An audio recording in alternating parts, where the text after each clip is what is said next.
Marjolaine, bonjour. Merci d'avoir pris le temps de nous rencontrer aujourd'hui. Marjolaine, tu es impliquée en tant que coordonnatrice à la table des organismes communautaires montréalais pour la lutte contre le sida. C'est bien ça?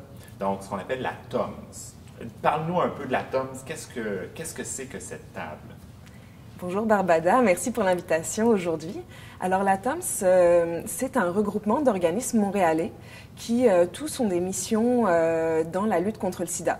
Okay. Certains ont des missions de prévention, d'autres des missions de soutien aux personnes vivant avec le VIH et également à leur entourage, et d'autres des missions d'hébergement pour les personnes vivant avec le VIH. Puis parfois, certains organismes tels que Maison Plein Cœur ont une mission ou des activités et services qui rejoignent ces trois secteurs d'activité-là. OK. Les organismes qui font partie de cette table-là, est-ce que c'est des organismes principalement au niveau de la communauté LGBTQ+, ou il y a de tout? Alors, parmi les organismes qui sont membres de la TOMS, il y a des organismes de défense des droits des communautés LGBTQ. Il y a aussi des organismes de défense des droits des personnes utilisatrices de drogue, représentant des personnes qui font le travail du sexe, de communautés ethnoculturelles, et c'est ça, des groupes d'hébergement de personnes vivant avec le VIH qui ont des missions plus spécifiques, ou autres ITSS aussi, par exemple avec des organismes qui travaillent en lutte contre l'hépatite C, ou des organismes avec des missions d'information et sensibilisation qui ne sont pas nécessairement en première ligne, mais plus en seconde ligne. OK, je comprends. Donc le but de la TOMS, c'est vraiment de regrouper ou de coordonner un peu les efforts de tous ces organismes-là, c'est bien ça? C'est ça. Donc, nous, on a un objectif de créer un espace de concertation pour tous nos membres et aussi avec pour but de pouvoir défendre leurs intérêts auprès des différentes institutions publiques, politiques. On a par exemple comme interlocuteur la Direction régionale de santé publique. On défend aussi les intérêts de nos organismes membres auprès de la Ville de Montréal, entre autres. Et puis, donc, c'est ça, de créer aussi au sein de la table des espaces de concertation sur les enjeux qui rassemblent les organismes qui sont membres à la TOMS. La TOMS existe depuis combien de temps? La TOMS existe depuis 11 ans. Et combien d'organismes tu as dit qui sont regroupés environ? 30. 30, OK. C'est quoi les enjeux principaux que tu sens qui sont difficiles en ce moment auprès de tous ces organismes-là? Alors, parmi les enjeux qui reviennent beaucoup à Montréal, on a beaucoup d'enjeux d'accès aux soins et aux services. Et puis, il y a eu l'impact de la pandémie de COVID, bien sûr, sur les enjeux d'accès au dépistage, à la PrEP, des inégalités territoriales parce qu'il y a davantage de services qui sont accessibles dans le Centre-Sud, même si la plupart de nos membres nous disent que les services qui sont présents, c'est génial qu'ils soient là, mais il en faudrait davantage. Mais il y a d'autres arrondissements de la ville où c'est très, très compliqué de pouvoir avoir accès, où parfois le monde doit prendre un billet d'autobus pour faire 1 heure de trajet pour pouvoir se rendre à un dépistage. Donc l'accès reste une question centrale. Et l'autre question centrale reste la criminalisation du VIH.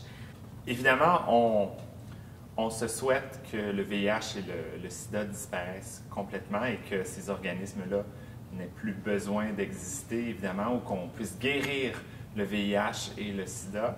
Est-ce que c'est aussi dans cette perspective-là que la TOMS peut être utile, peut aider? Est-ce que l'aspect, clinique ou recherche pour la lutte contre le sida et le VIH, est-ce que la TOMS aide des organismes ou accompagne des organismes comme ça aussi? Alors, nous, ce qu'on fait, par exemple, on est impliqué dans le cadre du projet Montréal Ville sans sida présentement, qui va participer à un projet de recherche de la Coalition Plus, donc un organisme international francophone en lutte contre le sida.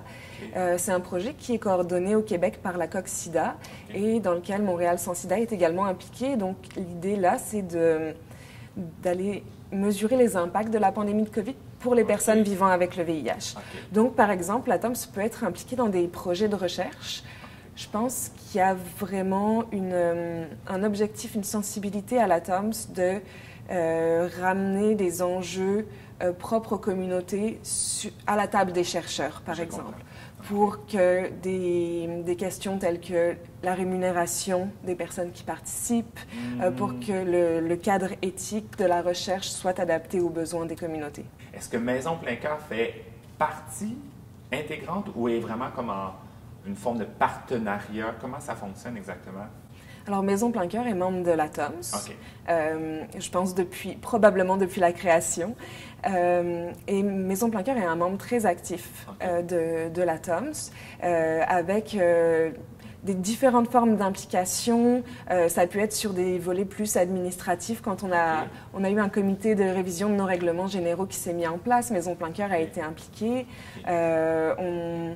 Dans le cadre du programme Montréal Ville sans sida, qui est coprésidé par la TOMS avec la Ville de Montréal et la santé publique, il y a eu aussi une très, très forte implication des membres de l'équipe de Maison Plein Cœur. Wow. Et donc, c'est ça. Il y a vraiment des échanges réguliers entre nos deux organismes. Merci de nous avoir parlé de tout ça. Je trouve que c'est extrêmement intéressant de voir qu'il y a beaucoup de gens impliqués, mais qu'il y a une belle concertation et qu'il y a une belle communication entre tous ces organismes-là, histoire que tout le monde travaille vers l'avant dans un même but, puis pas de façon disparate et qu'on puisse mettre les efforts en commun grâce à des tables comme la TOMS sur laquelle tu es coordonnatrice. Alors, merci beaucoup, beaucoup, beaucoup. Merci beaucoup, Barbada. En plein cœur.